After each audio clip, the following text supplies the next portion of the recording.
Bakit? Ibang hero ako. BTK versus ULF. ULF ako, no? O kaya Goshen mo. ULF ako, syempre. Wala kasi ng Goshen yan.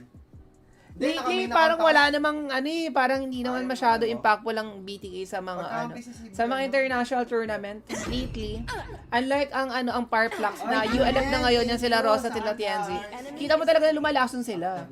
Kaya, mutikan nga nilang talunin yung yung SRG ng MSC, diba? So, kayang-kaya nila.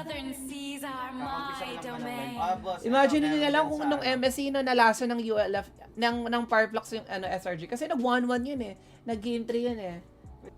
Ano po masasabi mo kay Rosa po? Ang masabi ko kay Rosa, girl, mag-ingat ka palagi. Ganyan. Galingan mo sa wildcards. Mababarang ko eh. Inaasahan ko makakapasok kayo ng M6. Yan, makikita pa tayo ha. Kaya wag ka muna magpapatalo, Rosa.